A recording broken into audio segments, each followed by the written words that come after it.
Sustainability को भी अपने माइंड में रखना है। सस्टेनेबिलिटी करेंटली आपके हर सेकंड एग्जाम के अंदर टेस्ट हो रही है। जिस तरह फर्स्ट टेक्नोलॉजी टेस्ट हो रही है, इस तरह सस्टेनेबिलिटी भी टेस्ट हो रही है। और सस्टेनेबिलिटी करंटली तो एक बहुत बड़ा फैक्टर है प्रैक्टिकल वर्ल्ड में। और आप उन कस्टमर को अट्रैक्ट कर सकते हैं जो एनवायरनमेंट को वैल्यू करते हैं, ठीक है। तो सस्टेनेबिलिटी को देखेंगे और इस तरह के प्रोसीजर, इस तरह के ऑपरेशन डिजाइन करेंगे जिसमें ओवरऑल एनवायरनमेंट को जो इफेक्ट है वो कम से कम हो, तो आप उन कस्टमर को अट्रैक्ट कर सकते हैं जो एनवायरनमेंट को वैल्यू देते हैं। सेकेंडली, आपको मुख्तलिफ जो रेगुलेटरी बॉडीज हैं उनकी तरफ से जो रिस्ट्रिक्शंस होती हैं या फिर उनकी तरफ से जो आपकी ऑपरेशन टर्मिनेशन का जो रिस्क होता है वो भी कम हो सकता है, ठीक है। और मे भी आपको जो रेगुलेटरी बॉडीज हैं उनकी तरफ से कोई रिलीफ मिले बेस्ट प्रैक्टिस या सस्टेनेबिलिटी से।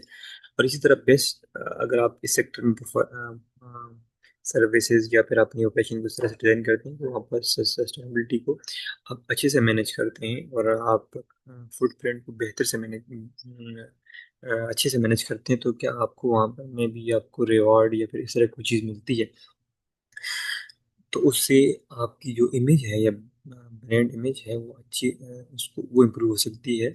और ओवरऑल मार्केट में या जो आपको एक मार्केट में या इंडस्ट्री के अंदर आपको कंपटीटिव एडवांटेज दे सकती है, ठीक है। और चूंकि टेक्नोलॉजिकल ट्रेंड चल रहा है तो आप ऑटोमेशन तरफ जा सकते हैं। और ऑटोमेशन, नई से नई टेक्नोलॉजी जब कस्टमर एक्सपीरियंस करता है तो उसका जो एक्सपीरियंस, जो सेटिस्फेक्शन लेवल है वो इम्प्रूव होता है, ठीक है। और इसके साथ साथ जब आप ऑटोमेशन की तरफ जाएंगे तो उससे आपके स्टाफ कम होगा, यानी जो स्टाफ टर्नओवर का जो इशू है तो वो जो रिस्क है वो इजीली क्या हो जाएगा, मैनेज हो जाएगा। जब आप ऑटोमेशन की तरफ जाएंगे, हर चीज़ ऑटोमेटेड होगी तो क्योंकि आपको लेस स्टाफ चाहिए होगा। और जो एक बड़ा रिस्क है, आपको इस सेक्टर के अंदर स्टाफ टर्नओवर का आप उस पर कंट्रोल कर सकते हैं, ठीक है।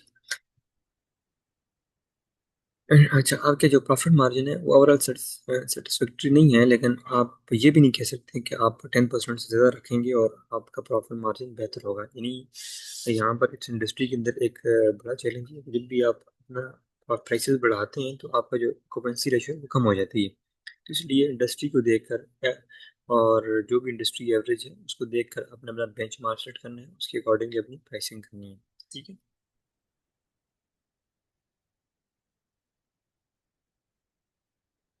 और जो आपकी 4 स्टार रेटिंग है ऑलरेडी डिस्कस हो चुका है कि ये आपकी कस्टमर के एक्सपीरियंस पे बेस करता है, यानी कस्टमर का एक्सपीरियंस अच्छा होगा तो वो डेफिनेटली उसका फीडबैक देगा, तो उससे आपकी 4 स्टार रेटिंग मेंटेन रहेगी या इम्प्रूव होगी।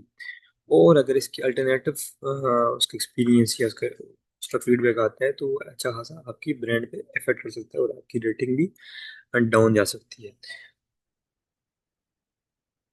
इसके साथ साथ कुछ पॉइंट मजीद हैं यहाँ पर, आप ज़रा इनको खुद ही रीड कर लें। ऑलरेडी ये चीज़ें डिस्कस हो चुकी हैं प्रीवियस जितनी भी हमारी कन्वर्सेशन है। हाँ, ये है कि जो कस्टमर का जो एक्सपीरियंस है वो बेस करते हैं आपकी सर्विस क्वालिटी पे, ठीक है।